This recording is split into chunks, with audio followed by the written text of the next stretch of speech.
Are you feeling fulfilled and inspired in your life? Are you empowered to go forward and make phenomenal choices in your life and live your life to the full? Or perhaps you're frustrated or maybe disappointed. You're feeling low and you really don't know where to start and how to move forward from the place where you are. I have a question for you. Have you actually met yourself where you are? Welcome to the home of growth. I'm Coach Ted. I am a neurotransformational coach, empowerment advocate, and a founder of learningpretzel.com. In this episode, together with my very dear friend, Coach Miriam, we're going to talk about what does it mean and how to meet yourself exactly where you are. Miriam, welcome to the show. Why don't you introduce yourself? Say hello to everyone. Thank you, Ted. Hello, everyone. My name is Miriam Baldewijn. I'm a caregiver coach, the author of Caregiver 2.0 From Burnout to Powerhouse, and the 21-day program, 21 Days to Balanced Caregiving. I'm so excited, Ted. Yes, welcome. I'm so excited for this episode as well. And congratulations on your fantastic 21-day program. Oh, it took a lot of months to create it, but it is built with love. Absolutely. And if you remember, there was an episode when I was flying solo because Miriam was very busy finalizing this program. So whoop, I celebrate that with you. And without further ado, I want to jump into this episode because we've been talking to so many people about that, right? That how does it actually look? Meet yourself where you are, because it's a concept, right? Like when you hear that, it's a conceptual kind of like a question. And I don't know how about you, but the first time I heard this question, now, have you met yourself where you are? I loved the sentiment in it because I knew deep down that I was in some way disaligned with myself and my life wasn't really wholesome. I knew there was something wrong. I couldn't put a finger on it, but I knew there was something wrong. But I didn't really know how to do that. How was it for you, Miriam? Did you know like how to meet yourself? What does it actually mean even? I didn't even know how to recognize it. That I always thought that I had to start from a certain point.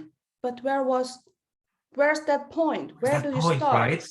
What's that point? And it was so, I didn't know that. And I was comparing myself, my life to other people's lives. Yeah, and that is a huge thing. Guilty. I'm guilty of that myself. Right, two hands up, right? And here's the thing, because this is something that I love talking to people about. Comparing in itself is a very helpful and useful function and a skill, because we achieve so much in life through our ability to compare. It's just that when it comes to comparing ourselves to other people, it's not even that, it's what we do with the results of the comparison that is harmful. For me, like I remember that I've used comparison to reaffirm my limiting beliefs. Whenever I was able to see somebody who was excelling at things that I saw myself not being great at, I used this comparison to reassure myself that, you see, you're a complete loser, you're completely worthless, you're completely this A, B, C, D, E, F, G, the entire alphabet of all sorts of limiting beliefs, because I was looking for a confirmation for that. Of course, back then, I didn't know that that's what I was doing. Today, I do. And I was creating a lot of sabotaging, behaviors and patterns and stuff like that. And I want to ask you, because you said that you're comparing yourself a lot, right? Now, when you connect to that time when you were really in that place of that disalignment and not really knowing what was going on, what other things were happening for you? Like, were you, for example, were you happy? Well, I had an idea of happiness, of doing fun things. I mean, I was 29 when I met my boyfriend then.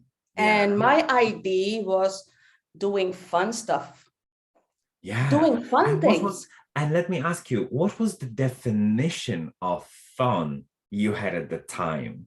Oh, that at that Mm. at that age, I wanted to go to the club, travel the world, go out for dinner as much as we could, hang out in the club, visiting friends. That was Mm. my idea of or definition of fun. And what happened then? Then something happened to my boyfriend, and it made me feel unhappy Mm. because I had a definition of fun, what fun should look like. And for me, fun was traveling the world, hanging out in the club, sipping on cocktails, I was holding To the on, definition. on it, yeah. Yeah. And that made me feel unhappy. And it hurts, doesn't it?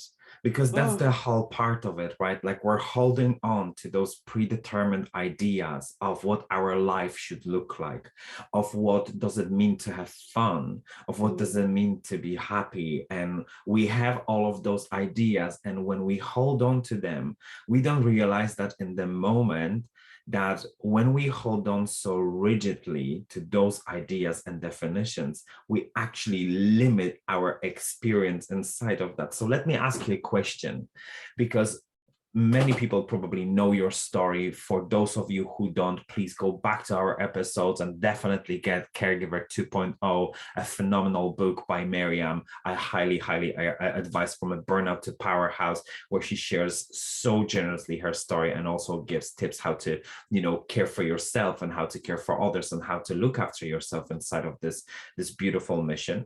But my question for you then is, where you were in your life facing the difficulty of the situation you have faced with Martin, facing the situation with your mom, facing the situations with your brother, right?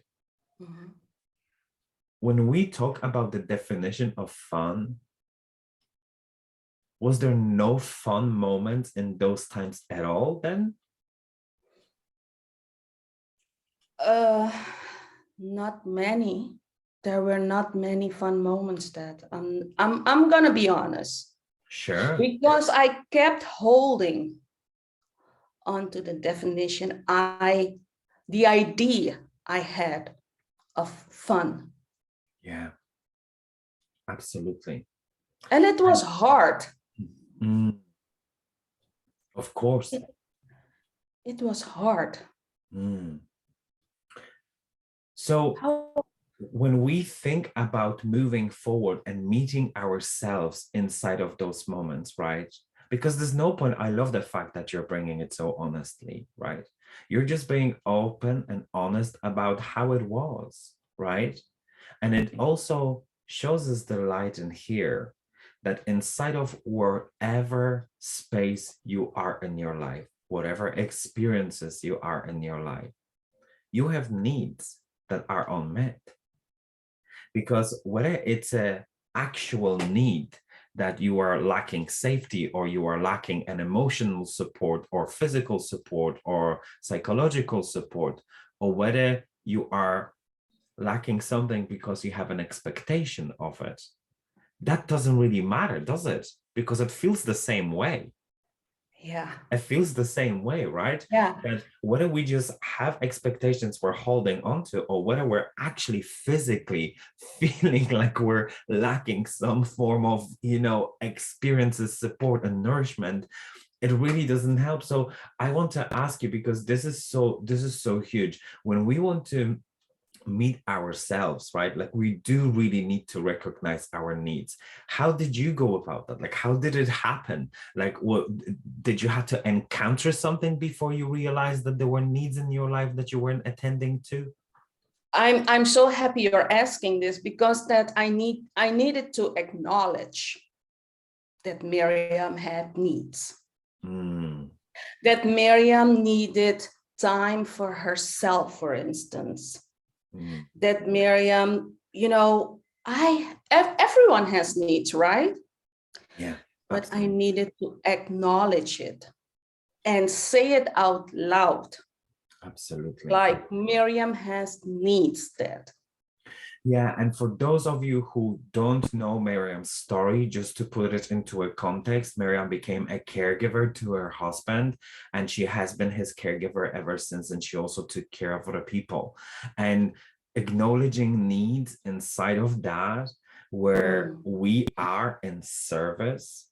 And I think that this is particularly challenging for caregivers because it's hard enough to acknowledge things for ourselves when we Yeah. are not in that environment.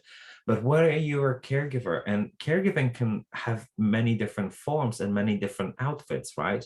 You could be caregiving partner like yourself. You could be also a mother because it is a form of caregiving for children. You could be, I don't know, maybe you're a leader who needs to take Siblings. care of so many different people. You're a manager who takes care of your teams. Now, those forms and costumes and responsibilities will look very different than duties.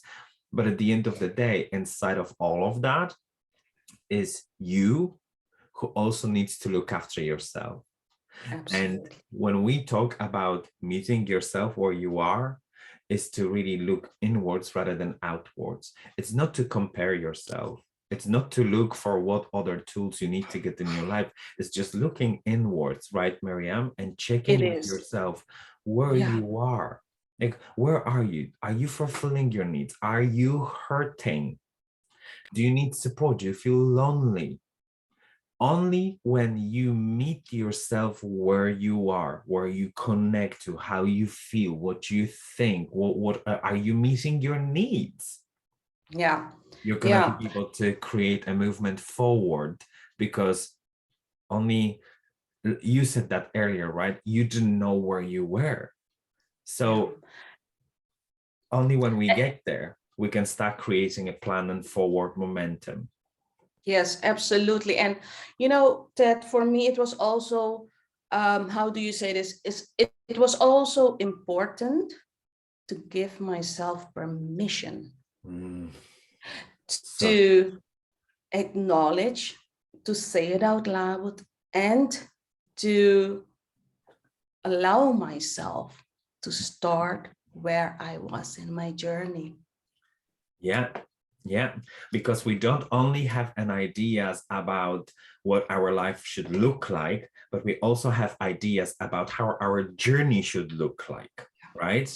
Like we have all of those ideas of, oh yeah, a road to success, a road to career, a road to marriage, a road to happy life, a road to this, a road to that is going to look in a certain way. And the funny thing is that it very rarely actually looks the way we imagine that. Oh, Right? yeah. And I love the fact that you're bringing this up because when we have that idea, right, then what we initially focus on is the discrepancy between. And it's incredible, right? Because if you have a definition, pre-decided definition of fun life looks like A, B, C, D, right? And this and that looks like A, B, C, D. When we have all of those pointers, we actually condition ourselves and limit ourselves that until we achieve those, we're not giving ourselves that permission to consider, even not even feel, consider that we could be having a good life. And that lack mindset is so focused on the discrepancy between the ideal and where we actually are, that I think that because so many of us interpret that as our fault, that we are failures, that we don't make that happen, therefore we are the failures, we are the fault. And that's why so many people actually end up resisting looking inside of themselves where they can meet themselves. Yeah. And one thing, one of my mistakes then was, I wanted to reach my goals too fast. And I had to learn how to set realistic goals then. That is so huge, because so many people, so many of us are in absolute denial of where we really are. And we just set our goals with our ambition, which is good, right? Because being ambitious is Oh, really yeah. good. But when we set our goals and when we have those expectations of certain outcomes, it's so easy to get lost in attachment of who we are and what does this achievement say about us, and that can really hurt us in the Oh, aftermath, oh, yes. because there is a part of us that is healthily attached to the commitment, to the investment we are making in something, to the dedication to something. But there's a very fine line in between that attachment crosses the border to the outcomes, which means to that happening, which very often, as you probably know yourself, is completely dependent on other people and circumstances. It is. So you can't really say that. And I remember that was my experience inside of so many situations, especially in my professional life. I attached so much of my self-worth to the outcomes of everything that I was doing, that everything became a life or death type of a business. And I was so incredibly consumed by that whole idea that I then started refusing and resisting looking inside, because I've developed a very unhealthy relationship with myself. And guys, if that relates to you, if you can relate to that, drop a comment, let us know whether you're watching this or listening to it. We'd love to hear from you. This is, as always, a dialogue, not a monologue. So we love keeping in touch with you, and you help us create this content as relatable as possible to all of you. And I know that for some of you might get inspired and might kind of like go, actually, do you know what? I'd like some help. So you might reach out to me or to Miriam and ask for some help. For some of you, this inspiration might just open a gate to a whole new level of awareness, right, about yourself. And you might want to start working on it, or you might have some tools, right, that suddenly it just clicks and it makes sense, so you can start creating some motion. Miriam, when you think about meeting yourself in your life, what do you think is the most important thing that every one of our listeners and our viewers should take away from this video? Well, it's very important for you who is watching, who's listening. Start today. Just start where you are. There is no beginning point. There is no middle point. Start where you are today.